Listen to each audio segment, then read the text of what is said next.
नमस्कार, आप सभी का स्वागत है यूथ अध्ययन के चैनल पे। देखिए, एक बार फिर से मैं आप सभी के बीच एसपी टीजीटी कमीशन 2025 के लिए पॉलिटिकल साइंस का एक नया विषय संविधान सभा लेके आ चुका हूँ। देखिए, संविधान सभा को हम बहुत ही डिटेल से देखने वाले हैं, इसीलिए शुरू से लेकर अंत तक आप हमारे साथ इस वीडियो में जरूर बने रहे। सबसे पहले भारत में 1942 में क्रिप्स मिशन आता है और क्रिप्स मिशन यहाँ पे ये बात करता है कि भैया भारतीयों के लिए दूसरे विश्व युद्ध की समाप्ति के बाद हम संविधान बनाएंगे और संविधान बनाने के बाद हम भारतीयों को आज़ाद कर देंगे। अब दूसरा विश्व युद्ध दुनिया के अंदर, विश्व के अंदर 1939 से 1945 के बीच चलता है और 1945 में जैसे ही आपका दूसरा विश्व युद्ध समाप्त होता है, उसके बाद भारत में 1946 में आता है कैबिनेट मिशन। तो किस मिशन के तहत भारत के संविधान सभा को बनाया गया, तो बोलेंगे कैबिनेट मिशन के तहत। तो संविधान को बनाने का जो वादा जो है वो कैबिनेट मिशन लेकर आई और इस वादे को ये पूरा कर रही थी कैबिनेट मिशन। कैबिनेट मिशन ने सबसे पहले क्या किया? कैबिनेट मिशन ने सबसे पहले यहाँ पर भारत में क्या करवाए? जुलाई 1946 में अप्रत्यक्ष चुनाव। कैसे चुनाव कराया भैया? अप्रत्यक्ष चुनाव। इस बात को आपने याद रखना। तो कैबिनेट मिशन ने अप्रत्यक्ष चुनाव संविधान सभा के लिए कब कराए? तो क्या बोलेंगे सर? जुलाई 1946 में करवाए। अब क्वेश्चन पूछने वाला क्वेश्चन ये भी पूछ सकता है, ये जो संविधान सभा के लिए अप्रत्यक्ष चुनाव हो रहे थे वो कितने सीटों के लिए हो रहे थे? तो इसमें 389 सीट के लिए ये चुनाव हो रहे थे, जिसमें यहाँ पे ब्रिटिश प्रांत के लिए 292 सीटें थी, 4 सीटें कमिश्नरी क्षेत्र के लिए थी और 93 सीटें देशी रियासतें के लिए थी। ये पीजीटी कमीशन में यहाँ से एक क्वेश्चन पूछा गया था कि टोटल सीटें 389 थी, लेकिन 389 में से 292 सीटें यहाँ पे ब्रिटिश प्रांत, जो ब्रिटिश के अधीन प्रांत थे, 4 कमिश्नरी जो क्षेत्र थे वहाँ से आनी थी और 93 सीटें जो है वो देशी रियासतों से संविधान सभा के लिए आने थे। लेकिन जो चुनाव संपन्न हुआ था 296 सीटों पे। टोटल सीटें 389 थी जिन पे चुनाव होना था संविधान सभा का, लेकिन चुनाव संपन्न हुआ था संविधान सभा का कितने सीटों पे? 296 सीटों पे। हर एक बात आपको याद रखनी है। ब्रिटिश प्रांतों के लिए कितनी थी, कमिश्नरी क्षेत्र के लिए कितनी थी, देशी रियासतों के लिए कितनी थी। अच्छा, चुनाव संपन्न 296 सीटों पे हुआ। 208, ये 208 है, 208 पे कांग्रेस जीती और 73 पे आपकी मुस्लिम लीग जीती। इस बात को आपने याद रखना है। और अगर बात की जाए संविधान सभा की, 208 में कांग्रेस ने बाजी मारी थी और 73 सीटों पे आपके मुस्लिम लीग ने यहाँ पे बाजी मारी थी और बाकी सीटों पे जो है वो अन्य जीते थे। और चुनाव जो संपन्न हुआ था संविधान सभा का वो 296 सीटों में हुआ था। अच्छा, अगर बात करें यहाँ पर जो संविधान सभा में जो एंग्लो इंडियन चुने गए थे, इनका नाम क्या था? तो इनका नाम था फ्रैंक एंथनी। ये क्वेश्चन परीक्षा में पूछा जाता है कि संविधान सभा में जो आपके एंग्लो इंडियन चुने गए थे उनका नाम क्या था? तो उनका नाम फ्रैंक एंथनी था। अच्छा, फारसी धर्म की ओर से कौन चुने गए थे? तो फारसी धर्म से चुने गए थे पीएच मोदी को चुना गया था फारसी धर्म से। और अगर बात करें आपके डॉक्टर भीमराव अंबेडकर, इनको पहले जो है पूर्वी बंगाल से चुना गया था, लेकिन बाद में इनको, तो पहले तो आपके पूर्वी बंगाल से चुने गए। अब पूर्वी बंगाल जो है वो क्या है? पूर्वी बंगाल क्या हो गया? भारत से अलग हो गया। तो फिर यहाँ पे क्या हुआ? अब पूर्वी बंगाल अलग होने के बाद जब भारत का विभाजन हुआ तो उसके बाद जो है वो भीमराव अंबेडकर जो है वो कहाँ से चुने गए? पूना से चुने गए। तो ये सिनेरियो आपको याद रखना है कि भीमराव अंबेडकर संविधान सभा में कहाँ से चुनकर आए? पहले कहाँ से चुने गए? तो बोलेंगे पूर्वी बंगाल से, लेकिन बाद में इनको कहाँ से चुना गया? तो पूना संसदीय क्षेत्र से चुना गया। अगर मैं संविधान सभा की बात करता हूँ तो इसमें कुल 15 महिलाएं थी, 15 वुमेन थी। एससी की 26 महिलाएं, एससी के कुल सदस्य कितने चुने गए थे? तो महिलाएं 15 चुनी गई थी। एससी बोले तो शेड्यूल कास्ट की 26 और एसटी बोले तो 33। तो ये सारी बातें आपको याद रखनी है। वुमेन लड़कियां कितनी? 15 थी, एससी के लिए 26 थी और एसटी के लिए 33 थी। इस बात को आपने याद रखना है। अब ये चीज़ हमने आपको थोड़ी बहुत पहले भी पढ़ाई, एक बार दोबारा इसका रिवीजन हो जाएगा। अब इसके बाद जब संविधान सभा के चुनाव हो जाते हैं, संविधान सभा के चुनाव होने के बाद अब संविधान सभा की बैठकें होती है। सबसे पहले पहली बैठक होती है। संविधान सभा की पहली बैठक दिल्ली में हुई थी। कुल सदस्य इसमें 211 आना है। टोटल 211 सदस्यों ने यहाँ पे भाग लिया था और इसके अध्यक्ष जो बनाए गए थे वो डॉक्टर सच्चिदानंद सिन्हा बनाए गए थे। अच्छा, इस सम्मेलन की बात करें तो इस सम्मेलन में, ये सम्मेलन जो है वो नई दिल्ली में ही होता है और डॉक्टर सच्चिदानंद सिन्हा को संविधान सभा का पहला अस्थायी अध्यक्ष बनाया गया था। तो संविधान सभा का पहला अस्थायी अध्यक्ष जो है वो किसको बनाया गया था? तो याद रखना है डॉक्टर सच्चिदानंद सिन्हा। इसके बाद संविधान सभा की आपकी दूसरी बैठक होती है। अगर बात करें संविधान सभा की दूसरी बैठक की, तो संविधान सभा की जो दूसरी बैठक हुई थी, इसके अध्यक्ष बनाए गए डॉक्टर राजेंद्र प्रसाद। और ये संविधान सभा के कैसे अध्यक्ष थे? स्थायी अध्यक्ष थे। इस बात को आपने याद रखना है, ये भी मोस्ट इंपॉर्टेंट बात है। इनको संविधान सभा का स्थायी अध्यक्ष बनाया गया। अच्छा, इनको संविधान सभा का स्थायी अध्यक्ष बनाया गया, इन्होंने क्या किया? इन्होंने जो है वो संविधान सभा इनको स्थायी अध्यक्ष बनाया गया, इतना ही आपको याद रखना है। इसके बाद तीसरी बैठक होती है संविधान, और इन बैठक के बारे में हम पहले भी बहुत डिटेल से पढ़ चुके हैं। तीसरी बैठक की बात करें तो तीसरी बैठक आपके ठीक 2 दिन बाद 13 दिसंबर 1946 को होती है। पहली 9 दिसंबर को होती, दूसरी 11 को और तीसरी 13 दिसंबर को। इसमें संविधान सभा में पंडित जवाहरलाल नेहरू इसकी अध्यक्षता करते हैं, जिसमें उद्देश्य प्रस्ताव को पहले प्रस्तुत किया जाता है और बाद में इसको 22 जनवरी 1947 को पारित किया जाता है। तो ये भी आपको याद रखना है। अच्छा, हमारा जो संविधान है भारत का, इसको बनने में कितना समय लगा था? क्वेश्चन ये भी पूछा जाता है। तो भारत के संविधान को बनने में जो समय लगा था वो लगा था 2 साल 11 माह और 18 दिन। याद रखेंगे कि 2 साल 11 माह और 18 दिन का जो समय लगा था वो भारत के संविधान को बनने में लगा था। इस बात को आपने याद रखना है, ये बात मोस्ट इंपॉर्टेंट है कि भारत के संविधान को बनने में तो 2 ईयर्स 11 मंथ और 18 दिन, ये बात आपको याद रखना है। अच्छा, संविधान सभा में कुल महिलाएं 15 थी, लेकिन 15 महिलाओं में भी एक मुस्लिम महिला थी, और उस मुस्लिम महिला का नाम क्या था? ये भी क्वेश्चन परीक्षा में आ सकता है। तो संविधान सभा में एक मुस्लिम महिला भी चुनी गई थी, जिसका नाम था बेगम एजाज रसूल। देखिए, बड़े मुश्किल से इन नोट्सों को बनाना होता है, और यूट्यूब पे फ्री में इन नोट्सों को प्रोवाइड करवाया जा रहा है, तो बहुत बेहतर तरीके से ये नोट्स आपको आप तक पहुंच रहे हैं। तो आप इन नोट्सों का बहुत अच्छे तरीके से प्रयोग करें, ये नोट्स आपको बहुत काम आने वाले हैं। तो एक मुस्लिम महिला थी जिसका नाम था बेगम एजाज रसूल। बहुत बार क्वेश्चन पूछा जाता है कि हमारे संविधान सभा के संवैधानिक सलाहकार कौन थे? तो वो थे V N Rao. V N Rao की बात करें तो वी एन राव जो है वो संविधान के संवैधानिक सलाहकार थे। इस बात को आपने याद रखना, ये भी मोस्ट इंपॉर्टेंट बात है। और ये तो आपने याद रखना है कि उद्देश्य प्रस्ताव संविधान सभा की किस बैठक में? तीसरी बैठक में, जो 13 दिसंबर 1946 को होती है। इस उद्देश्य प्रस्ताव को तीसरी बैठक में प्रस्तुत किया गया, लेकिन उद्देश्य प्रस्ताव को जो पारित किया गया था वो 22 जनवरी अगले साल 1947 को किया गया था। इसके बाद हम जो पढ़ रहे हैं वो पढ़ रहे हैं आपकी प्रारूप समिति, जिसको ड्राफ्टिंग कमेटी भी कहा जाता है। इसको ड्राफ्टिंग कमेटी, इसको पांडुलेखन समिति और इसको टंकण समिति भी कहा जाता है। मतलब कि सर इसके बहुत सारे नाम हैं। अच्छा, इसके बहुत सारे नाम हैं, तो एक साथ हम इनकी सबसे पहले बात करेंगे। सबसे पहले तो आपको पता होना चाहिए कि जो प्रारूप समिति है इसका गठन कब हुआ। तो प्रारूप समिति का जो गठन हुआ था वो हुआ था आपका 29 अगस्त 1947। 29 अगस्त 1947 को आपके ड्राफ्टिंग कमेटी, आपकी प्रारूप समिति, आपकी पांडुलेखन समिति और आपकी टंकण समिति का क्या होता है? गठन होता है। इस बात को आपने याद रखना है। अब इसके जो अध्यक्ष होते हैं वो होते हैं डॉक्टर भीमराव अंबेडकर। डॉक्टर भीमराव अंबेडकर की बात करें तो इनको संविधान का निर्माता, आधुनिक मनु, और इनके द्वारा एक किताब लिखी गई है थॉट्स ऑन पाकिस्तान। देखिए, इनका जो जन्म है वो 14 अप्रैल को माना जाता है। मोस्ट इंपॉर्टेंट है, ये भी आपको याद रखना है।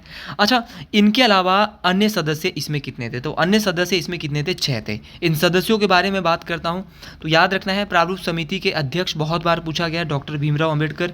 गठन कब हुआ? 29 अगस्त 1947। संविधान का निर्माता इनको कहा जाता है। साथ में इनको बहुत बार क्वेश्चन आता है आधुनिक मनु के नाम से किसे जाना जाता है। इनका जन्म कब हुआ है? तो 14 अप्रैल को इनका जन्म हुआ। तो इनके साथ अन्य 6 सदस्य थे प्रारूप समिति में, जिसके लिए एक ट्रिक है मेरे पास कि अंबेडकर आए मित्र मुंशी कृष्णा साथ खेत में। क्या बोलेंगे? अंबेडकर से बोलेंगे भीमराव अंबेडकर, मुंशी से बोलेंगे के एम मुंशी, आय से बोलेंगे गोपाल आयंगर और मित्र से बोलेंगे बी एल मित्र। लेकिन बी एल मित्र ने क्या दे दिया? इस्तीफा। तो ये भी क्वेश्चन पूछा जाता है कि आपके प्रारूप समिति के वो सदस्य जिनके द्वारा अपने पद से इस्तीफा दिया गया, तो इस्तीफा दिया गया बी एल मित्र के द्वारा और इनके जगह कौन आए? एम माधव राव आए। तो इस्तीफा, तो याद रखना बी एल मित्र के बाद इस्तीफा देने के बाद कौन आया? तो एम माधव राव आए। इस बात को आपने याद रखना है। तो के एम मुंशी, एन गोपाल स्वामी और बी एल मित्र, 3 लोग इस्तीफा वाली बात में बात करेंगे। अंबेडकर आए मित्र मुंशी, नाम है अंबेडकर आए मित्र मुंशी, तो अंबेडकर से अंबेडकर, आए से गोपाल आयंगर, बी एल से बी एल मित्र और मुंशी से के एम मुंशी। तो ये आपको याद रखना है। कृष्णा साथ खेत में, कृष्णा से बोलेंगे अलमादी कृष्णा स्वामी, साथ से बोलेंगे सैयद मोहम्मद सादुल्ला और खेत से बोलेंगे डीपी खेतान। तो कितने लोग हो गए? 3 नीचे और 4 ऊपर। अंबेडकर 1, गोपाल स्वामी अयंगर 2, बी.एल. मित्र 3 और के.एम. मुंशी 4 ऊपर हो गए। अलमादी कृष्णा स्वामी 6, 7 से सैयद सादुल्ला और खेतान से 7। अब 2 क्वेश्चन यहाँ से और बनते हैं। पहले तो आपने बोला भीमराव अंबेडकर 1, गोपाल अयंगर 2, मित्र से 3, मुंशी से के मुंशी 4। चौथा कृष्णा 7 खेत में कृष्णा स्वामी अय्यर, अलमादी कृष्णा स्वामी, सैयद मोहम्मद सादुल्ला और डी.पी. खेतान। ये तो 7 लोग थे। अन्य जो है वो ये 6 लोग थे, लेकिन एक अम्बेडकर थे। तो अम्बेडकर आए मित्र मुंशी, कृष्णा 7 खेत में। ये ट्रिक आपको याद रखना है। अच्छा, क्वेश्चन पूछा जाता है कि जो आपकी प्रारूप समिति थी, इससे इस्तीफा किसने दिया था? और इस्तीफा दिया था बी.एल. मित्र ने, और बी.एल. मित्र की जगह जो प्रारूप समिति का नया सदस्य था एम. माधवराव। तो ऐसे क्वेश्चन पेपर में जरूर पूछे जाएंगे। क्वेश्चन ये भी पूछा जाएगा कि वो सदस्य प्रारूप समिति का जिसकी मृत्यु हो गई थी और मृत्यु के बाद उनके जगह कौन आया था? तो मृत्यु हुई थी आपकी डी.पी. खेतान की, और डी.पी. खेतान की मृत्यु हुई थी। ये प्रारूप समिति के ऐसे सदस्य थे जिनकी मृत्यु हो गई थी, और उनके जगह आया था टी.टी. कृष्णामाचारी। इसके बाद संविधान को तैयार किया जाता है। अब जब संविधान जो है वो 26 नवंबर 1949 को तैयार हो जाता है, लेकिन इसको लागू जो है वो बाद में किया जाता है। लागू इसको किया जाता है 26 जनवरी 1950 को। अब क्यों इसको बाद में लागू किया जाता है? तो 26 नवंबर को जब ये तैयार हुआ था, तो 26 जनवरी को इसीलिए इसको लागू किया गया क्योंकि 26 जनवरी को जो है वो पंडित जवाहरलाल नेहरू के द्वारा जो है वो रावी नदी के किनारे क्या फैलाया गया था? पूर्ण राज्य का जो है वो पूर्ण स्वतंत्रता का आह्वान किया गया था। तो तब से लेकर ये माना गया था कि हर 26 जनवरी को हम गणतंत्र दिवस मनाएंगे, हम आज़ादी का दिवस जो है वो यहाँ पे मनाने की कोशिश करेंगे। इसीलिए संविधान पहले बन गया था, लेकिन इसको लागू जो है वो 26 जनवरी 1950 को लागू किया। अच्छा, 26 नवंबर की बात करें। 26 नवंबर को आपको पता है कानून दिवस और संविधान दिवस मनाया जाता है, ये भी आपको याद रखना है। और संविधान सभा की जो अंतिम बैठक हुई थी वो 24 जनवरी 1950। कब हुई थी आपकी? 24 जनवरी 1950 को संविधान सभा की अंतिम बैठक होती है। इस बात को आपने याद रखना है। अच्छा, इसको लागू किया 26 जनवरी 1950 को। 26 जनवरी आप जानते हैं कि गणतंत्र दिवस के रूप में मनाया जाता है। अच्छा, जब संविधान को लागू किया गया तो संविधान में उस समय 8 अनुसूची थी, लेकिन वर्तमान में 4 बढ़ गई है। कितनी अनुसूचियाँ हो गई है? 12 अनुसूचियाँ हो गई है। भाग कितने थे? 22 भाग थे, लेकिन वर्तमान में अब इन भागों की संख्या 25 हो गई है। जब संविधान लागू किया गया तो 395 अनुच्छेद थे, और अब जो वर्तमान में है वो 448 या 444 के पास है। मूल रूप से अभी भी 395 ही है। आपको मैं ये बताऊंगा ये कैसे कैसे है। अच्छा, संविधान सभा की अंतिम बैठक होती है 24 जनवरी 1950 को। यहाँ पर सबसे 3 बड़े मुख्य बातें होती है। एक बात होती है संविधान सभा की अंतिम बैठक में कि सर्वसम्मति से डॉक्टर राजेंद्र प्रसाद को भारत का राष्ट्रपति बनाया जाता है। तो भारत का राष्ट्रपति कब बनाया गया? तो संविधान सभा की अंतिम बैठक जो हुई थी 24 जनवरी 1950 को, यहीं पर जो है वो इनको राष्ट्रपति बनाया जाता है। किसको? आपके डॉक्टर राजेंद्र प्रसाद को। यहीं पर राष्ट्रगान अपनाया जाता है 24 जनवरी 1950 को, ये भी आपको याद रखना है। राष्ट्रीय ध्वज जो है आपका तिरंगा, उसको भी 22 जुलाई, उसको पहले अपना लिया था 22 जुलाई 1947 को। अच्छा, संविधान सभा के जब लागू नहीं हुआ था, जो हमारा जब संविधान जो है वो लागू नहीं हुआ था, संविधान बनकर तैयार हो गया था, तो उससे पहले कुछ अनुच्छेद 15 अनुच्छेद लागू कर दिए। तो क्वेश्चन ये पेपर में आ सकता है कि वो 15 अनुच्छेद कौन से हैं जिनको पहले संविधान सभा में लागू कर दिया गया। तो पहले जो संविधान यहाँ पे लागू किए गए थे वो थे आपके आर्टिकल 5, 6, 7, 8, 9, 10 और 5, 6, 7, 8, 9, 60, 324, 366, 67, 80, 88, 91, 92 और 93। तो ये ऐसे अनुच्छेद थे, 15 अनुच्छेद जिनको पहले लागू किया गया था। जैसे कि भारत के राष्ट्रपति का प्रावधान कहाँ किया जाता? अनुच्छेद 60 में। तो इसको तो संविधान लागू तो नहीं हुआ था 26 जनवरी से पहले, और इसको तो पहले ही अंतिम बैठक में 24 जनवरी को चुन लिया था। तो भैया इसको इसलिए पहले चुना क्योंकि 15 अनुच्छेद ऐसे थे जो कि संविधान के लागू होने से पहले ही जो है वो लागू हो गए थे। इस बात को आपने याद रखना है। तो ये बात आप जरूर याद रखें कि कुछ ऐसे अनुच्छेद थे जिनको पहले ही क्या कर दिया गया था? लागू कर दिया गया था। ये बात आपको याद रखनी है। थोड़ा इकट्ठा मैंने नोट कर लिया है, तो इसको मैं अगले बार से थोड़ा अलग अलग नोट करूंगा ताकि और अच्छे से आपको समझ आए। तो उदाहरण के लिए आपको क्वेश्चन आ सकता है कि निम्नलिखित में से संविधान के लागू होने से पहले कौन सा अनुच्छेद लागू किया गया था? तो आपको पता होना चाहिए 5, 6, 7, 8, 9, 60, 324, 366, 67, 80, 88, 91, 92 और 93। एक एक करके चीज़ों को क्लियर करना है। इसके बाद बात करते हैं प्रियम्बल। जिसको संविधान का परिचय या संविधान की जो कुंजी है वो कहा जाता है, इस बात को आपने याद रखना है। देखिए एक एक चीज़ मैं आपको बहुत डिटेल से बताने वाला हूँ। तो यहाँ पे जो प्रस्तावना है उसको जो है वो संविधान का परिचय या संविधान की जो कुंजी है वो कहा जाता है। अच्छा, इसको संविधान का परिचय या संविधान की कुंजी जो है प्रस्तावना को कहा जाता है, ये भी आपको याद रखना है। और यहाँ पे संविधान का जो स्रोत है उसको क्या बोला है, जनता को माना गया। तो ये भी क्वेश्चन पेपर में आया है कि संविधान की कुंजी और संविधान का परिचय किसको कहा जाता है। सर प्रस्तावना या उद्देशिका को कहा जाता है। इसके बहुत सारे नाम है, इसको उद्देशिका भी कहते हैं, इसको जो है वो संविधान का जो है वो प्रेम्बल भी कहा जाता है, प्रस्तावना भी कहा जाता है। अच्छा, संविधान की प्रस्तावना में 3 नए शब्द बहुत बार पूछे जाते हैं, समाजवादी, पंथ निरपेक्ष और अखंडता।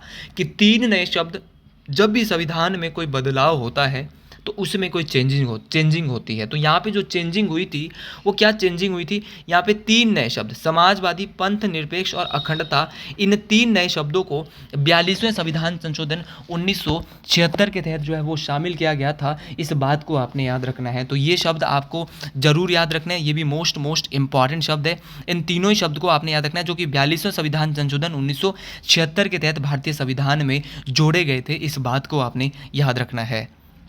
अच्छा, भारत की जो संविधान की प्रस्तावना है उसमें कितने प्रकार के न्याय है, तो इसमें 3 प्रकार के न्याय है, सामाजिक न्याय है, आर्थिक न्याय है और राजनीतिक न्याय है। तो 3 न्याय है यहाँ पे, सामाजिक, आर्थिक और राजनीतिक। तो सामाजिक न्याय, आर्थिक न्याय और राजनीतिक न्याय यहाँ पे भारत की संविधान की जो प्रस्तावना है उसमें दिए गए हैं।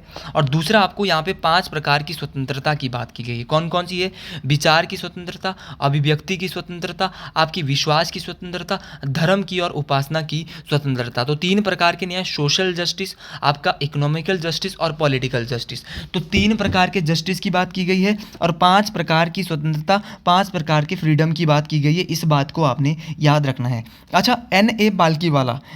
पालकीवाला ने संविधान की प्रस्तावना के बारे में क्या कहा है, तो ये भी आपको याद रखना है। तो जो एन.ए. पालकीवाला है, इन्होंने संविधान की प्रस्तावना के बारे में कहा है कि ये संविधान का परिचय तंत्र है। तो इन्होंने यही इसके बारे में कहा है, ज़्यादा कुछ नहीं कहा। अच्छा, हमारा जो देश का संविधान है इसमें जो है कुछ चीज़ें ऐसी है, इसको जो है आप बोलेंगे कि सर ये चोरी का संविधान है, क्योंकि मैक्सिमम चीज़ें भारत देश के जो संविधान में है वो बाहरी देश के संविधान से ली गई है। जैसे कि आपका विदेशी स्रोत की अगर मैं बात करता हूँ तो ऑस्ट्रेलिया देश से क्या क्या लिया, तो ऑस्ट्रेलिया देश से संसद की संयुक्त बैठक, हमारी प्रस्तावना की भाषा, तो प्रस्तावना की भाषा और प्रस्तावना ये कहीं और से ली है। तो प्रस्तावना की जो भाषा है वो ऑस्ट्रेलिया से ली है, संयुक्त बैठक भी ऑस्ट्रेलिया से ली है, और समवर्ती जो सूची का जो कंसेप्ट है वो भी ऑस्ट्रेलिया देश से लिया गया। तो तीनों बातें आपको ये याद रखनी है कि ऑस्ट्रेलिया देश से हमारे देश के संविधान ने क्या क्या लिया है, तो बोलेंगे संयुक्त बैठक ली है, प्रस्तावना की भाषा ली है और समवर्ती सूची ली है। अगर यूएसए की बात करें तो यहाँ से मौलिक अधिकार और आपका प्रस्तावना, खाली प्रस्तावना की बात करें तो ये भी यूएसए से लिया गया है। महाभियोग जो है राष्ट्रपति को उसके पद से हटाने की प्रक्रिया को क्या बोलते हैं, महाभियोग बोलते हैं, ये भी राष्ट्रपति से लिया गया है। और न्यायिक पुनर्विलोकन की शक्ति भी कहाँ से ली है आपके, तो न्यायिक पुनर्विलोकन की शक्ति भी आपके यूएसए से ली है। अगर ब्रिटेन की बात करें तो यहाँ से संसाधनात्मक शासन प्रणाली, तो संसाधनात्मक शासन प्रणाली आपके ब्रिटेन से ली है। एकल नागरिकता भी कहाँ से ली है, ब्रिटेन से ली गई है। और अगर बात करें भाई आयरलैंड की, आयरलैंड से क्या क्या लिया, तो आयरलैंड से लिया है राज्य के नीति निर्देशक तत्व। तो राज्य के नीति निर्देशक तत्व कहाँ से लिए, आयरलैंड से। आर्टिकल नंबर 36 से 51 इनकी बात की जाती है। इसके अलावा हमने राज्यसभा में 12 सदस्यों का मनोनयन, तो राज्यसभा के लिए 12 सदस्य राष्ट्रपति के द्वारा चुने जाएंगे, ये भी भारत के संविधान में कहाँ से लिया गया है, आयरलैंड देश के संविधान से लिया गया है। इस बात को आपने याद रखना है। अच्छा, आपको ये भी क्वेश्चन बहुत बार बार पूछा जाता है कि कनाडा से क्या क्या लिया है, तो कनाडा से लिया है संघात्मक शासन प्रणाली। तो संघात्मक शासन प्रणाली की बात करूं तो ये संघ है ना, संघ केंद्र जो बना है, तो ये शासन प्रणाली कहाँ से ली है, कनाडा से ली है। अच्छा, अवशिष्ट शक्तियां, ये भी कनाडा से ही ली है। आपके राज्यपाल की नियुक्ति, गवर्नर जो होता है उसको जो अपॉइंट करने की पावर है वो भी कनाडा से ही ली है। आपके संघ और राज्य के बीच शक्ति का विभाजन, तो संघ और राज्य के बीच शक्ति का विभाजन ये भी कनाडा से ही लिया है भाई। अच्छा, ये सारी चीज़ें आपको याद रखनी है। तो संघात्मक शासन प्रणाली, अवशिष्ट शक्तियाँ, राज्यपाल की नियुक्ति, संघ और राज्य के बीच शक्ति का विभाजन, वो कहाँ से लिया है, कनाडा से लिया है। इसके अलावा आपका जो रशिया है, रशिया सोवियत संघ जिसको कहते हैं, यहाँ से लिए गए हैं मौलिक कर्तव्य। और जर्मनी से जो हमने लिया है वो आपात उपबंध, क्या लिया है आपका, आपात उपबंध लिया है। इस बात को आपने याद रखना है। तो ये आपको सारी चीज़ें इमरजेंसी ली है वो आपकी जर्मनी से ली है, आपका यूएसआर से लिया है जो कि सोवियत संघ है, वहाँ से मौलिक कर्तव्य जिनको 4 के ए में, और मौलिक कर्तव्यों को जो भारतीय संविधान में जोड़ा गया है वो किस संविधान संशोधन के तहत जोड़ा गया है, तो इसको जोड़ा गया 42वें संविधान संशोधन 1976 के तहत। अच्छा, क्वेश्चन ये भी पूछा जाता है कि संविधान संशोधन की प्रक्रिया कहाँ से ली है, तो संविधान में संशोधन आर्टिकल नंबर 368 के तहत हो सकता है, मतलब कि संविधान में बदलाव। इनके बारे में हम आगे बहुत डिटेल से पढ़ने वाले हैं। तो ये कहाँ से लिया, तो ये साउथ अफ्रीका से लिया है और ये आर्टिकल नंबर 368 में।